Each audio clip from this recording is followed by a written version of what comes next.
Hi, I'm here with Father Kyle, who was a participant in the Great American Baking Show, and I can't wait for you to meet him. He's a priest of the Diocese of Cincinnati. Thanks for being with us, Father. Thank you very much, Bonnie, for the invitation. It's our pleasure. Now, you know, I love to bake, but I am a very messy baker. So please tell us what it was like to be on a national TV show getting flour all over your clerics. It was a lot of fun, and it was one of the jokes I made in the application process. I said to see how much flour you can get on the blacks, on the clerics, and you know, a couple of days after filming, I came home and I was like, oh boy, I better grab a different shirt, grab a different pair of pants, because there was flour everywhere. But you get so involved in what you're doing in the baking process that it's you don't even think about it until at the end of the day, you're like, oh my gosh, I'm such a mess. But it was fun. It was fun to do it that way. Good for you. Now, so tell me about the application process and what made you decide to apply.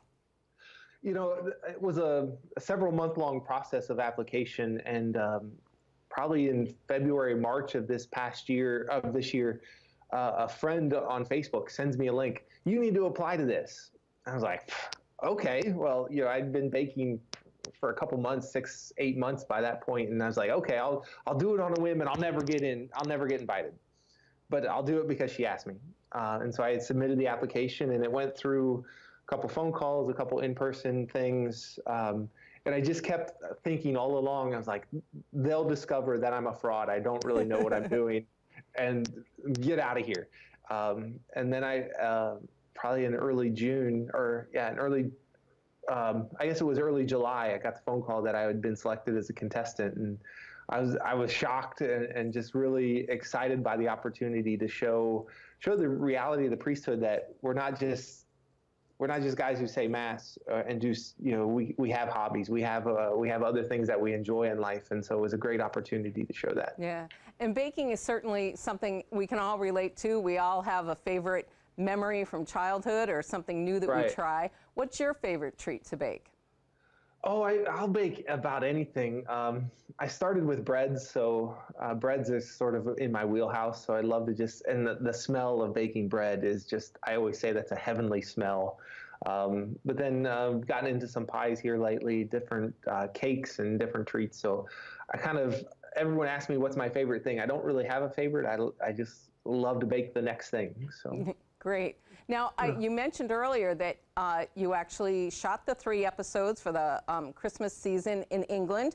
And so I want to hear about what it was like to meet, you know, that famous baker, Paul Hollywood, and you had an NBA player's wife and a former NFL player.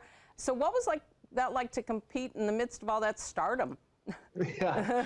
You know, the first day we get there, and there were 10 of us from around the U.S. that they brought to England for filming. And the first day you get there, you're kind of meeting everybody else and what everybody else's story is. And it was great fun to just hear all these different backgrounds coming together in a love for baking, and just that challenge of what was presented for us. And then the first day you go in the tent and you see Paul Hollywood, and he's got this stare that he looks at you, you know, these steely gray eyes almost, and you're like, it's intimidating at first, but then in between takes or when we're not actually baking, there was a good camaraderie with the hosts, Aisha Curry, with Spice Adams, and then with the judges, Paul and Johnny.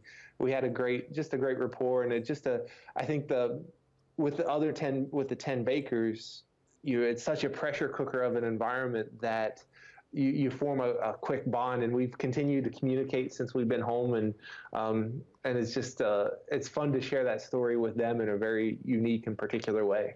That's great. Yeah. I binge watched the Great British Bake Off with my daughter Alice, and was so excited to hear about the American version, and I love the camaraderie that you referenced there. Unlike kind of some of the other shows that are, you know, super challenging, I guess, and difficult. So what is it about baking that brings that sweet relationship and how people cooperate with one another? You know, I think if you bake and doing big bakes, you're getting outside of your comfort zone. But how often when you're baking, you just need an extra set of hands to help stack a cake in the right way or to arrange things in a different way. And so that was one of the things I really loved about having watched this show in particular, both the Great American Baking Show and the Great British Bake Off. How the contestants we're not so competitive. Yeah, we all want to win. We all want to put our best foot forward, but we also wanted to help each other achieve that. And how we would, after certain things would happen, one or two of us might be down, and you'd get a pep talk, and just that encouragement that we had. And I think that's really the unique appeal of this show versus some of the other ones where you get to see that partnership develop, and that's what made it attractive for me to apply to that. If it was one of those really cutthroat, you can't help each other, or you're out to get each other, there's no way I would have done that. Great. Well, I so appreciate you putting yourself out there, like you mentioned earlier in the interview. There you were in your clerics. So thank you so much for that powerful and sweet witness. And we look forward to following you on the 3 holiday-themed episodes. I hope you have a wonderful Advent and a blessed Christmas. Thanks, Father. Thank you very much. Thanks for the opportunity to be with you. Our God pleasure. bless. Thanks so much.